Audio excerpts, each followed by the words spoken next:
मैं डॉक्टर किरण अवस्थी CMD महाविद्यालय में विभागाध्यक्ष गणित विभाग हूँ। मैं आज आपको वेक्टर स्पेस के कुछ थ्योरम्स के बारे में बताऊंगी।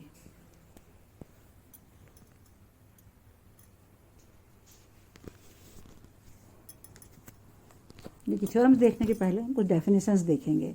जैसे सबसे पहली डेफिनेशन है परिमित विमीय सदिश समष्टियों की। ये finite dimensional vector space. Finite dimensional vector space हम किसको कहते हैं? ये मान लीजिए ये एक वेक्टर स्पेस है और एस को उसका सबसेट है, और यदि मान लीजिए एस स्पान करता है वी को, तो ये जो है वी अगर एस से स्पान होता है तो कहलाता है LS इक्वल टू वी। और ये जो है अब इसमें जो एस की नंबर ऑफ एलिमेंट जो हैं वो उसकी वीमा कहलाती है। वी की वीमा या डायमेंशन वी जो है वो n कहलाता है, और हम इस तरह से वी को कहते हैं फाइनाइट डायमेंशनल वेक्टर स्पेस। अब देखिए बेसिस की डेफिनेशन देखते हैं। किसी सदिश समष्टि का आधार कहते हैं बेसिस। तो किसको कहते हैं? वी कोई वेक्टर स्पेस है और एस जो है उसका कोई भी सबसेट है वी का, तो इस एस को सबसेट को हम जो है बेसिस ऑफ वी कहते हैं यदि एस जो है लीनियरली इंडिपेंडेंट हो, अर्थात एक घात स्वतंत्र हो, और LS इक्वल टू वी हो। हमने लीनियरली डिपेंडेंट के बारे में अपने पिछले PDF में दिया हुआ है, आपने देखा होगा। इसके बाद देखिए अब हमारे पास एक थ्योरम आता है, बेसिस थ्योरम कहते हैं। बहुत इंपॉर्टेंट थ्योरम है, आधार प्रमेय कहते हैं इसको। ये प्रमेय ये कहता है कि प्रत्येक परिमित विमीय सदिश समष्टि के आधार का अस्तित्व होता है। मतलब जितने भी आपके फाइनाइट डायमेंशनल वेक्टर स्पेस होंगे उसमें एक ना एक आधार का अस्तित्व होगा ही। इसको हमको सिद्ध करना है। तो देखिए हम कैसे सिद्ध करते हैं। हम उसके लिए क्या करते हैं, VF जो है हमने ले लिया कि फाइनाइट डायमेंशनल वेक्टर स्पेस है, परिमित विमीय सदिश समष्टि है, और S जो है सबसेट है V का। अब हम क्या कह रहे हैं कि मान लीजिए S में एलिमेंट्स इस तरह से हैं, n एलिमेंट्स हैं, अल्फा 1 टू अल्फा n, और LS इक्वल टू हमने V लिया हुआ है। अब देखिए यहाँ पर जो है हम ये मान लेते हैं अपने हम एज्यूम कर सकते हैं कि इसमें जो है जो भी अल्फा हमने लिए हैं इसमें कोई भी जीरो एलिमेंट नहीं है, ऐसा लिया जा सकता है। अब देखिए इसके बाद जो है हम इसको सिद्ध करेंगे। तो कैसे करेंगे देखिए। तो सबसे पहले तो हम क्या करते हैं, मान लेते हैं जैसे लीनियर इंडिपेंडेंट रहता है तब तो वो बना ही देगा आधार। अब हम लेते हैं यदि मान लीजिए एस लीनियरली डिपेंडेंट है, इंडिपेंडेंट नहीं है, तो ऐसी स्थिति में क्या होगा, एक न एक एलिमेंट अल्फा ही ऐसा होगा इसमें जो उसको परतंत्र बना रहा होगा एस को।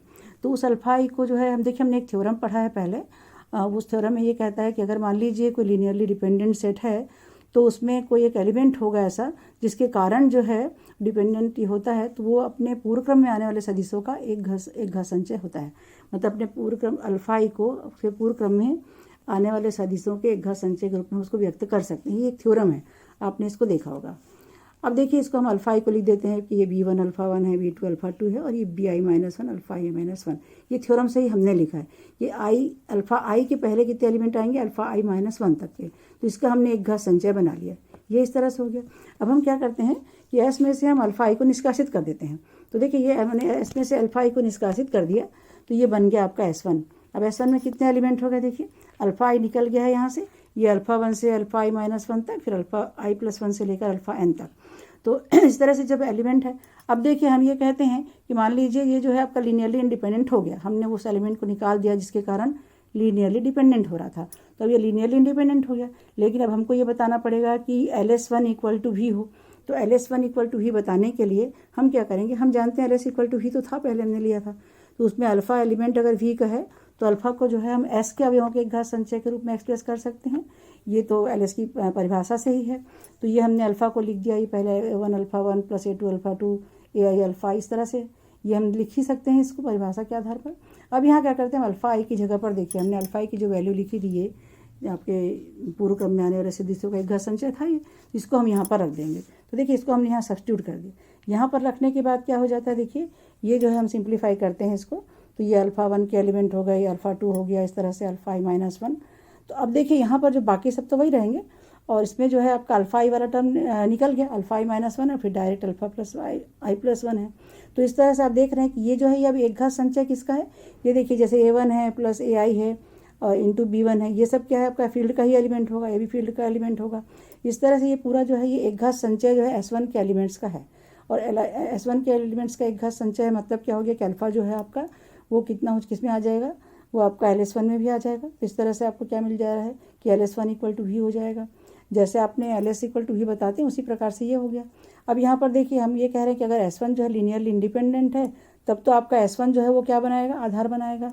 लेकिन यदि मान लीजिए फिर से आप कहते हैं कि S1 जो है वो लीनियरली डिपेंडेंट डिपेंडेंट है, मतलब S1 जो है वो लीनियरली इंडिपेंडेंट नहीं है। तो ऐसी स्थिति में फिर क्या होगा, फिर कोई ना कोई एलिमेंट ऐसा होगा अल्फा जे जिसके कारण वो लीनियरली डिपेंडेंट बन रहा है। तो हम क्या करते हैं, उसको निष्कासित कर देते हैं। तो S1 में से उसको निष्कासित किएंगे तो ये S2 बन गया। तो ये देखिए S2 में एलिमेंट्स इस तरह से आ गए आपके, हमने निकाल दिया अल्फा जे को, तो ये अल्फा जे -1 अल्फा जे +1 इस तरह से एलिमेंट्स मिल जाएंगे आपको। तो देखिए अल्फा आई तो पहले से ही निकाला हुआ था, तो यहाँ अल्फा आई हमने नहीं लिखा है। अब देखें यहाँ अल्फा जे को भी उसके पूर्व क्रम में आने वाले सदिशों के एक घात संचय के रूप में लिख सकते हैं उसी थ्योरम के आधार पर। तो ये हमने लिख दिया इस तरह से। देखिए अल्फा जे हो गया C1 alpha 1 + C2 alpha 2 plus इस तरह से CJ -1 अल्फा जे -1। ये अल्फा जे के पहले के सारे एलिमेंट्स का एक घात संचय हो गया। अब फिर से हम क्या करेंगे, अल्फा को जो हमने लिखा हुआ है इसमें हम अल्फा जे की जो है वैल्यू है वो रख देंगे इसी से। ये जो हमने अल्फा जे लिखा है इसकी वैल्यू को हम ये अल्फा का जो हमने पहले ही मान लिखा हुआ था ये पूरा लीनियर कॉम्बिनेशन के रूप में A1 अल्फा 1 A2 अल्फा 2 इस तरह से यहाँ अल्फा जे की वैल्यू हम ये रख दे रहे हैं। तो यहाँ देखिए आप फिर से देखिए इस तरह से कॉम्बिनेशन बन गया आपका। ये अल्फा 1 का एलिमेंट अल्फा 1 हो गया, ये अल्फा 2 हो गया, इस तरह से अल्फा जे -1 और अल्फा जे +1। अल्फा जे यहाँ से हट चुका है। अब ये जो आपका दिखा रहा है क्या है, linear combination of elements of S2।